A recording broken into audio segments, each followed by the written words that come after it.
Positive Day Delivers. This is Dr. Gigi Sunga from I Can Change Project.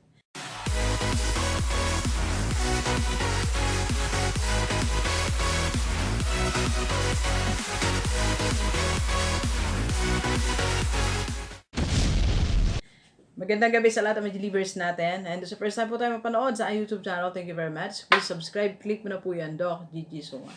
So it's Wednesday ngayon at darating natin from school na nag-church tayo for our prayer meeting.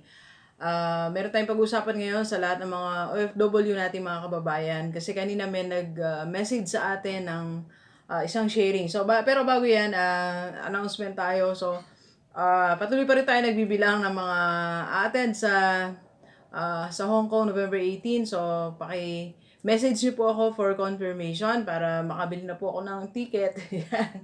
And if you want my products, I Can Change products. So isang hoodie, t-shirt, slim bag, yan. So very minimal lang po ang price niyan para makapagsuot kayo ng I Can Change. And if you want to advertise your business, so paki-message nyo lang ako. And if you want career coach, yan. So mag-usap po tayo at least twice a week po. 8 sessions po yan. So you can enroll now. So tawagan nyo ako or text nyo ako 093952543111 and sa aking FB page Dr. Gigi Sunga, Gigi Sunga. Okay, so isang sharing ngayong gabi. Bakit nga ba laging kinakapos yan ang mga OFW o laging gipit, di ba? So pag naririnig natin sila, pag nakakausap nyo siguro yung mga mahal nyo sa buhay na OFW, bakit nga ba sila nagiging gipit? Okay mismo, OFW na nanonood ngayon, di ba minsan natatanong nyo sa sarili nyo, bakit nga ba ako gipit, di ba? Bakit ba parang kasusweldo lang, kulang na naman ang pera, di ba? So, parang laging ganun tanong natin. Parang dito lang din tayo nagtatrabaho. Parang yung mga nagtatrabaho nating kababayan dito sa Pilipinas, ganun din laging tanong. So, sa mga OFW, bakit nga ba laging gipit ang yung pera? So, ano bang dahilan? Ano meron? O anong nangyayari? Okay?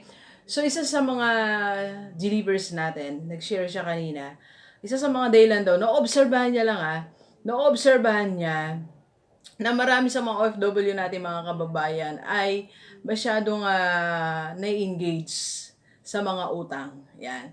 Kasi nga po, marami daw doon nag-offer, nagpapautang ng payable ng 1 year, mga ganon. So si OFW naman, dahil lagi siyang tinatawagan ng pamilya sa Pilipinas, lagi siyang tinetext, message, chinachat, di ba? So, kulang ng ganito, may sakit si ganito, birthday ni kailangan natin ng ganito. So, si OFW naman, ang nangyayari, dahil wala na siyang pera, tapos sweldo, na-dispose na lahat ng pera niya. So, mangyayari ngayon, may pangailangan, tapos syempre, nandiyan yung nagpapautang, eto na, ginagrab niya na opportunity na magkapera siya, then padadala sa Pilipinas, o kaya naman gagasusin. So, in other words, nauhook dun sa utang. Kaya lagi nagigipit ang isang OFW. Okay? So, isa yan sa mga nakikita nating dahilan. Okay? So, pangalawa na nakikita kong dahilan bakit ang isang OFW laging kapos, gipit, diba? So, yung mga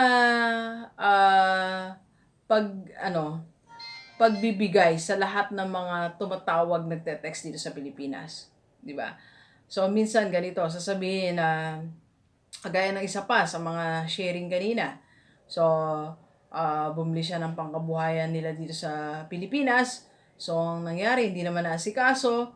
So, nagkautang siya doon kasi nga gusto niyang mapagbigyan yung mga kahilingan ng mga mahal niya sa buhay dito sa Pilipinas na mag-start ng negosyo, bibili ng jeep, bibili ng tricycle, magsisimula ng gantong negosyo. So, kalaunan, after few weeks or few months, nawawala na rin binili, na ibenta o hindi na ituloy, di ba? So, o kaya naman, merong mga biglang mangailan, siya pa rin tatawagin. So, tayo naman, kayo po dyan, bilang isang OFW na mabait, di ba? Na lahat gusto mapagbigyan. So, yung konting ipon nyo, na ipapadala nyo na agad. So, mamaya, nalibang na tayo, 1 year na pala tayo dyan, 2 years na pala tayo dyan, wala tayong naipundar. So, ang ibig sabihin, nanatili na, nagipit na tayo. So, yung dapat na gastos natin dyan, budget nyo po dyan na makapamasyal man lang sana kayo, o kaya naman makapanood ng sine o kaya makabili na iba yung gamit. So, hindi nyo na ginagawa. So, kasi pinapadala na lahat dito sa Pilipinas ang pera. Kaya, iniisip nyo lagi, ang nangyayari sa atin, lagi na lang gipit ang isang OFW. So, ayun po ang pangyayari. Kaya, yan isa sa mga dahilan. So, Doc G, paano ba natin maiwasan yan? Paano ba maiwasan ang mga utang at ang mga pagpapadala? Diba? So, sa utang po, huwag kayo masyado kwentuhan, naiengganyo sa mga pautang, di ba? Kasi ang utang napakadali ng process, tama po ba? Di ba minsan dito nga may mga nakikita ako na 1 day release agad, 2 days release agad, di ba? So madali. Siguro diyan baka 2 days release agad ang loan nyo. So ang dali ng process. So wag na kayong mag-inquire o kaya maipagkwento sa mga nangutang o sa nagpapautang kasi baka mamaya before knowing it, nainganyo na kayong mangutang, di ba? Nainganyo na kayong yun na, manghiram. So, nagkakaroon kayo ng mga utang. So, ang nangyayari ngayon, yung sweldo nyo, sa halip na mas-save nyo na, pinababayad ng utang. So, ending, isang gipit na tao tayo. Di ba? Pangalawa naman po, doon sa mga lagi nagpapadala sa lahat ng kailangan ng Pilipinas. So, ito ulitin ko, like ko sinasabi sa mga vlogs ko, kahit na meron ka ngayong 100,000, ngayong oras na to, isang OFW, kung meron kang 100,000 ngayon, hindi mo pa rin masasapatan yung mga pangailangan ng pamilya mo sa Pilipinas, dito sa Pilipinas. So in other words, hindi mo lahat kayang tugunan pangailangan ng kapatid mo, nanay mo, tatay mo, anak mo, gustong bilhin, pati mga pininsan, di ba, mga kapitbahay. So hindi lahat yan kaya mong punuan. Okay, so hindi lahat yan kaya. So ang ibig sabihin natin dito, mga G-Livers, mga OFW, paminsan-minsan, magsabi rin kayo ng no. Okay? Yung no, tsaka wag po natin gawin na yung hindi pa natin sweldo. Sige, sasabihin natin, mangutang ka na dyan kaya pong gano'n. O mangutang ka na dyan sa kapitbahay natin. Tapos, so, ala pa sa'yo yung pera. So, hanggat wala kang sweldo, hanggat hindi mo siya hawak, wag mo siyang ipangako dun sa mga kababayan natin, kamag-anak mo, kaibigan mo dito sa Pilipinas. Hanggat hindi mo po hawak yung sweldo mo, wag mo po siyang ipangako na ibibigay. Hindi po siya ganun dapat. Okay? So, kung wala ngayon, halimbawa, may tumawag sa iyo ngayon, may tumawag po sa iyo ngayon, sinabi may pangangailangan. So, sabihin mo ngayon, kasi wala kang hawak, sabihin mo, wala kang hawak na pera. Hindi yung, sige, mautang ka sa sweldo, babayaran ko. So, hindi mo pa nasusweldo, cut na. Kaya pagdating ng sweldo, pagdating po ng sweldo, ubos na yung pera mo. So, ubos na, kapos ka na sa budget mo for the 30 days.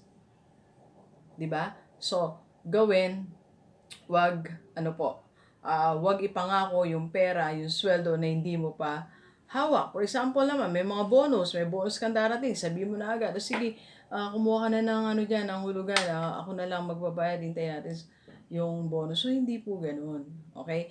Yung bonus mo, incentive mo diyan, OFW, nakalaan yan. Diba? Dapat meron kang hiwalay na account yan, pang save mo yan, kahit na anong mangyari. Okay? So, Doc G, madaling sabihin yan eh. So, yung lahat ng sinasabi natin, may mga nagko-comment sa atin, madaling sabihin, okay, ganito, turuan natin sila. Ulitin ko lang to, itong last sasabihin ko, ulitin ko, pero, alam ko nabanggit ko, pero ulit-ulitin ko uli, okay? So, turuan na magkaroon ng hanap buhay ang mga pamilya dito sa Pilipinas. Period.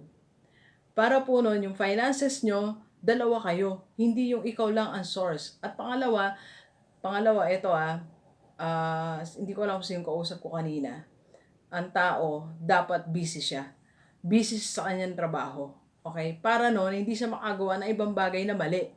Kailangan po, yung iniwan nyo dito sa Pilipinas, kung asawa nyo yan na babae o lalaki, anak nyo, pamilya, o kung sino man ang closest to you na iniwan dito sa Pilipinas, dapat merong siyang pinagkakabalan, source of income, para hindi siya makagawa ng mga mali.